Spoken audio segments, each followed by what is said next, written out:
Stay away from the major sins. Ignore the whispers of the shayateens. Oh Lord, have mercy on our souls. Stay away from the major sins. Ignore the whispers of the shayateens. Oh Lord, have mercy on our souls. Oh Lord, have mercy on our souls. بسم الله الرحمن الرحيم. الحمد لله رب العالمين، والصلاة والسلام على أشرف المرسلين ورحمة الله للعالمين سيدنا محمد وعلى آله وصحبه أجمعين. All the praise and all the glory is due to Allah. And I bear witness that there is no God but Allah, and that Muhammad is his last prophet and messenger. May the blessings and peace of Allah be upon our Prophet Muhammad sallallahu alaihi wasallam, his family, his companions, and those who followed his path up to the day of judgment. My dear respected brothers and sisters, Assalamu alaikum wa rahmatullahi wa barakatuh, and welcome back to a new episode of Healing Hearts. In Healing Hearts, we are exposing and elaborating the basic pitfalls and defects of the heart and how to overcome them so that we will get clean, purified, and rectified hearts that are qualified better to stand in front of Allah on the day of judgment, where only a sound heart will benefit a believer. إِلَّا مَنْ أَتَى اللَّهَ بِقَلْبٍ سَلِيمٍ. And one of the basic problems that a sound heart faces in this life is the eternal enemy, which is appointed restlessly and pauselessly, which works day and night 24/7. It is the shaitan, the Satan, through its insinuations that doesn't leave the son of Adam until he casts him into the hellfire, and to be proud on the day of judgment that he led those people into the hellfire, and then he will take off his hand and responsibility of them. The influence of the shaitan on the heart is immense, because the heart is a place of the insinuations of the shaitan, and it is the resting place for the mercies of the Ar-Rahman, the most merciful. So the Prophet ﷺ was commanded in the Quran to seek refuge in Allah from the insinuations of the Satan. قُلْ أَعُوذُ بِرَبِّ النَّاسِ. Say, I seek refuge in the Lord of the people. مَلِكِ النَّاسِ, the King of mankind. إِلَهِ النَّاسِ, the deity or the God of the mankind. مِنْ شَرِّ الْوَسْوَاسِ الْخَنَّاسِ, from the evil of the insinuating whisperer. الَّذِي يُوَسْوِسُ فِي صُدُورِ النَّاسِ, who whispers into the hearts of people. مِنَ الْجِنَّةِ وَالنَّاسِ, from among the jinn and mankind. So there is no exception of the insinuations of the shaitan. He tries his best through those types of insinuations, and he goes in every single inch of a sons of Adam body. This is the reason the Messenger sallallahu alaihi wasallam said in the authentic hadith, إِنَّ الشَّيْطَانَ يَجْرِي مِنْ ابْنِ آدَمَ مَجْرَى الدَّمِ فَضَيِّقُوا عَلَيْهِ مَجَارِيهِ. So the Prophet sallallahu alaihi wasallam said, shaitan gets to everywhere in a man.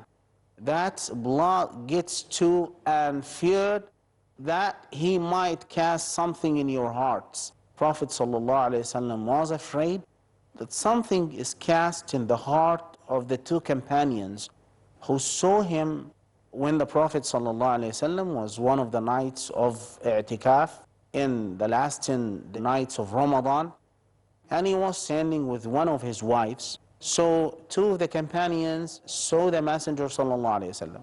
The Prophet called upon them and said, this is Safiya, my wife, because he was afraid that those Sahaba may cast doubt about the Prophet sallallahu alaihi wasallam, so they will be destroyed, because it's a big problem. So the Prophet sallallahu alaihi wasallam tried to clear himself out of sympathy for those companions, and he said the statements, the shaitan gets to everywhere in a man that his blood gets to. All of what we are talking about is a part of the unseen, things that we cannot physically see. But the Prophet ﷺ has informed us about that through authentic hadith. And believing in the shaitan, the Satan, all of those things is a necessity, because it is mentioned in the book of Allah subhanahu wa ta'ala, and the Quran has explicitly mentioned that He sees us in a way that we cannot physically see Him and His followers, of course.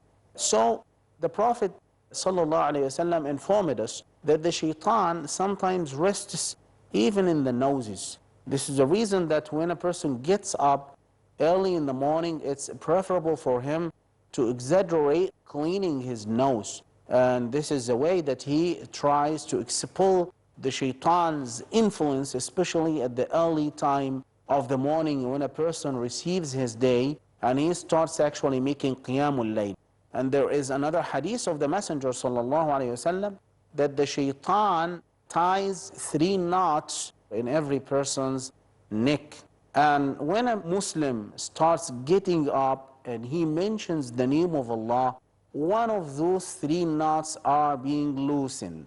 When he starts making ablution and prayers, the second and the third knots are being loosened. And then a person becomes active, energetic throughout the whole of his day. Otherwise, the shaitan starts when a person wants to get up early in the evening to make some prayers of qiyamul layl. The shaitan insinuates in the heart of a person saying, don't get up, sleep, you have a long night to spend. And he starts insinuating until the shaitan makes a person misses that precious prayer. And in fact, a lot of people miss those golden minutes and seconds where Allah subhanahu wa ta'ala sends to the earth in a way that suits His Majesty subhanahu wa ta'ala. And He calls upon His servants, whoever has a need to ask a dua, that I may respond to him, and whoever seeks after my forgiveness, I'm going to forgive him. The shaitan makes us lose those precious minutes and seconds during the last 6th of the night. So when a person misses that salah, and he sometimes misses Salatul Fajr, the Prophet ﷺ gave us an example by saying it is, he will get up, the son of Adam will get up as if exactly like the shaitan has urinated in his ears. So he becomes very gloomy, sad in the morning, in a very bad temper and bad mood. He cannot react with others. He is pessimistic. He is not doing well. So this is part of the influence that the shaitan tries to practice on the heart of a believer. And I need to concentrate that there are 3 components which in fact affect the heart of a believer. On the top of them is the shaitan, the Satan. And number 2, the internal soul.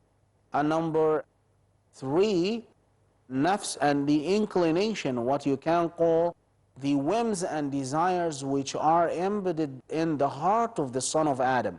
So the shaitan, the soul, and those whims and desires can grow up if a person doesn't have a full control over them. So what we need to know, how to get the entrances of the shaitan into our bodies and into our hearts, and how to give up and to make a blockage and immunity system to our hearts.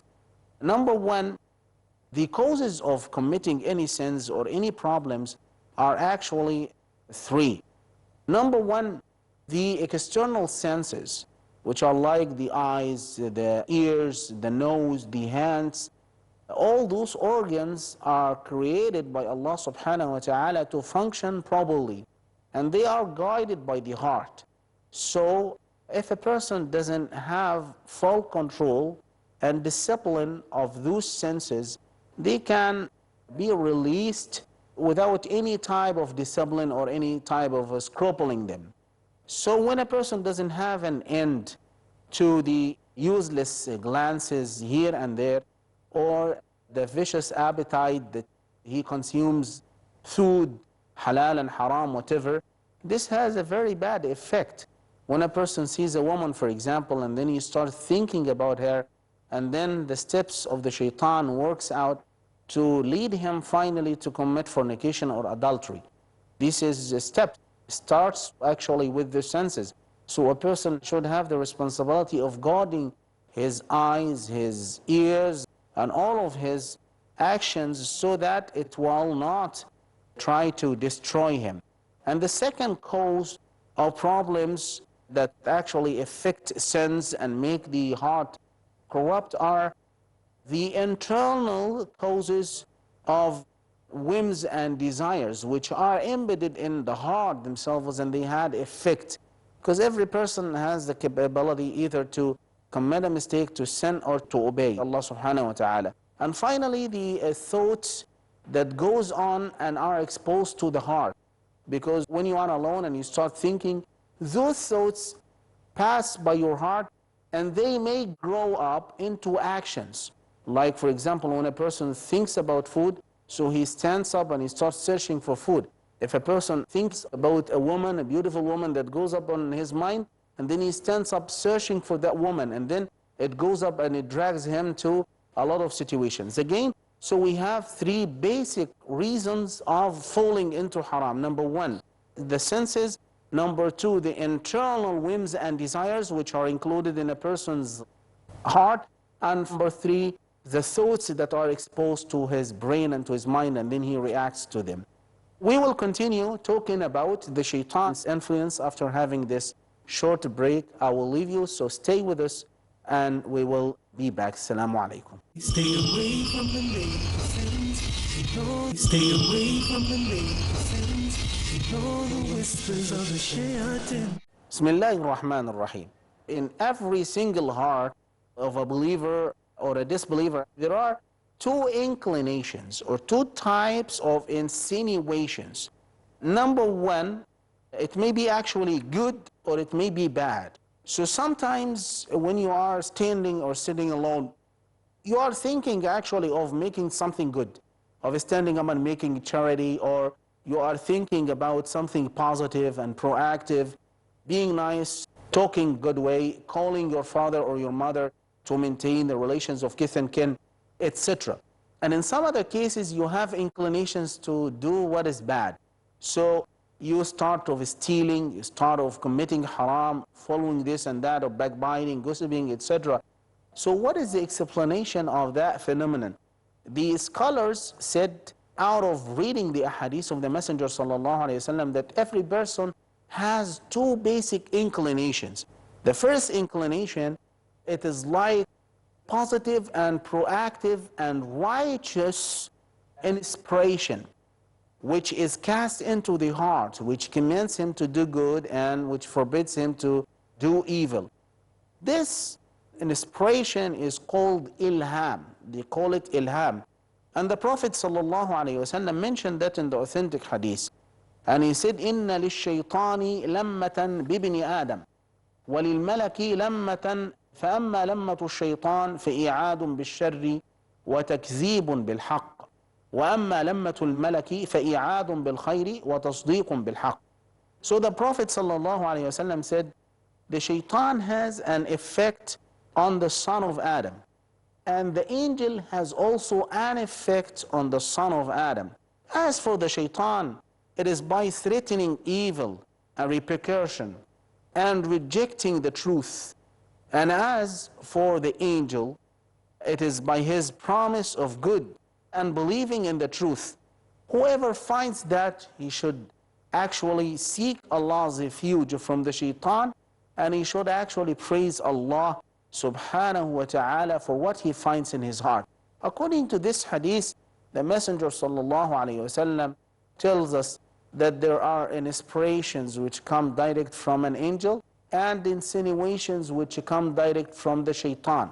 So when a person finds the shaitan insinuating, and one of the signs that it commands him to do evil or to do what is wrong, he should actually remember Allah subhanahu wa ta'ala, because Allah mentioned in the Quran, إِنَّ الَّذِينَ اتَّقَوْا إِذَا مَسَّهُمْ طَائِفٌ مِّنَ الشَّيْطَانِ تَذَكَّرُوا. Those of the believers when there is an insinuation of the shaitan passes by their hearts, they remember Allah. So they return in repentance and they try to fix themselves. The solution is to seek refuge in Allah subhanahu wa ta'ala from the shaitan. Start up of making wudu and making 2 rak'ats and seeking help and support from Allah. Because definitely Allah is going to support and help you if you sincerely return to Him in that situation. But if you find the inspirations of the angel, so you need to praise Allah subhanahu wa ta'ala and go ahead in doing what is righteous, because Allah subhanahu wa ta'ala is going to write it down as a one-fold deed according to the authentic hadith of the Messenger sallallahu alayhi wasallam.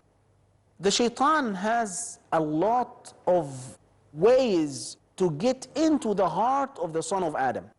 And understanding those interests of the shaitan and plans and plots will definitely help us to overcome them.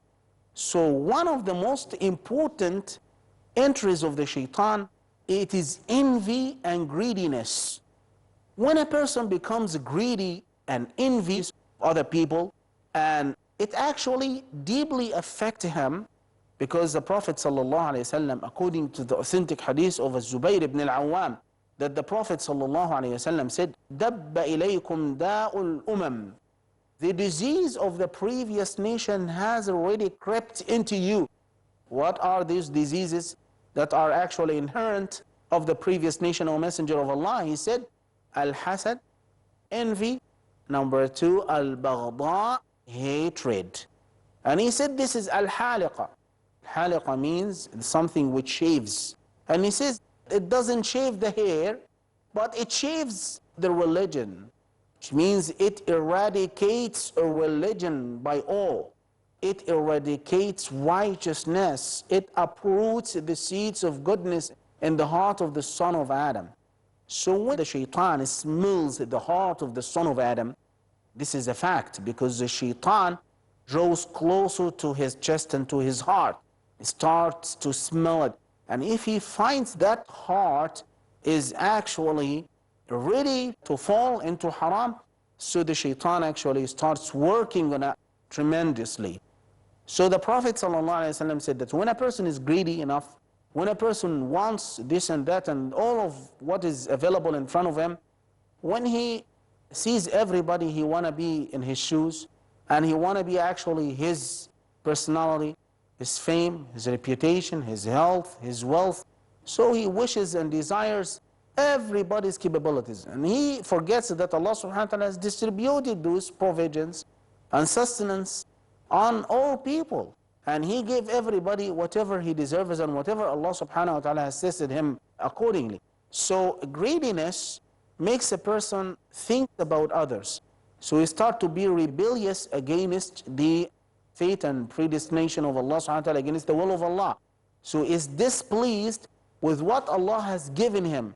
So in this way, he starts actually making envy against others, and he starts to acquire whatever is prohibited and is not prohibited. So in this way, he starts to accumulate this dunya and the vanities of this life without accountability. And this is one of the diseases, and this is one of the avenues of how the shaitan gets into the heart. The second thing which actually makes the shaitan very accessible to enter into the heart and affect it deeply is actually anger. Anger is very effective, because when a person is angry, he starts to making mistakes and he doesn't know. He starts slapping and insulting, using his hand and his leg, and started talking and gossiping. It starts to actually talk without any control on himself. So he falls definitely into what is wrong and what is haram. So that's why the shaitan goes to the son of Adam through ghadab, through anger. This is the reason when a man came to the Messenger sallallahu alaihi wasallam, and he said, "O Messenger of Allah, give me an advice." And he said, "Don't be angry." And he said, "O Messenger of Allah, please give me a special advice." And he said, "Don't be angry." And the man came to the Prophet ﷺ for the third time, and he repeated the third advice, that's the same advice, for the third time. Don't be angry. So the scholars explain this hadith in different ways. Some of them said that how can I be angry, because actually this is something which is latent, something which is built in the heart, it's built in the soul. How can I get rid of thing which is inherent in me? And others said that no, it is tameable, because إنما العلم بالتعلم وإنما الحلم بالتحلم. Knowledge is acquired by learning, and hilm, forbearance, is actually acquired by training yourself to be forbearing for others. So it is the same. And other scholars said that it is not possible, but the Prophet ﷺ meant in that context that don't act while you are angry or in a state of anger. So when you are standing, if you sit down, you should actually in this way lie down, whatever, you have to change your position. So the shaitan goes into the son of Adam through anger, and it goes into the son of Adam through also the shahwa, the desire, the latent desire which is in his heart.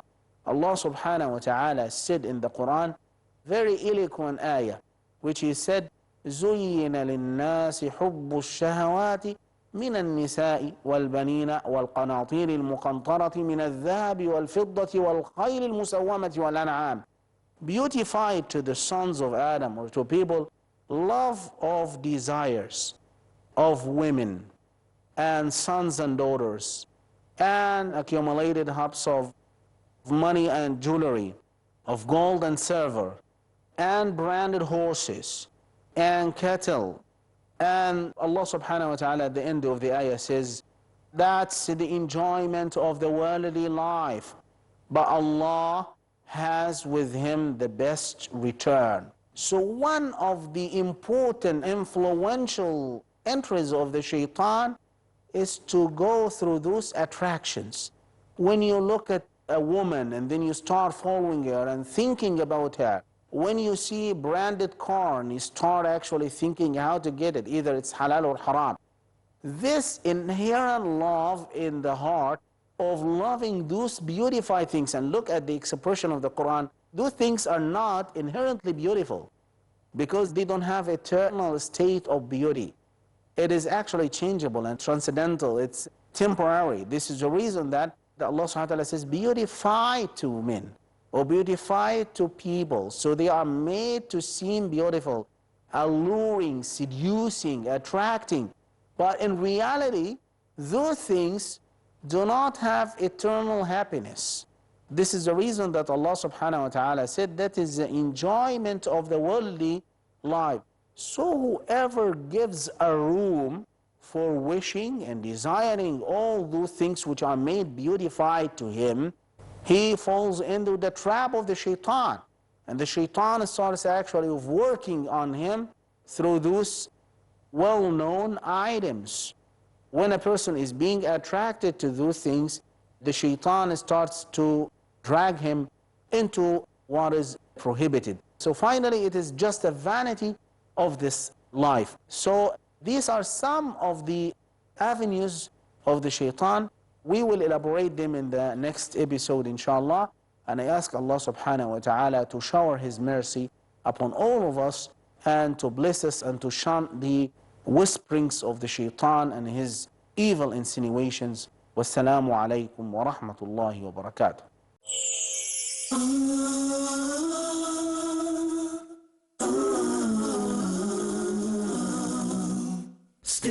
Stay away from the major sins. Ignore the whispers of the shayateens.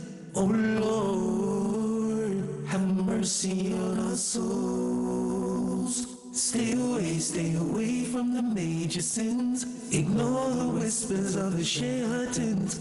Oh Lord, have mercy on our souls. Oh Lord, have mercy on us. Have mercy on our souls. Stay away from the major sins. Ignore the whispers.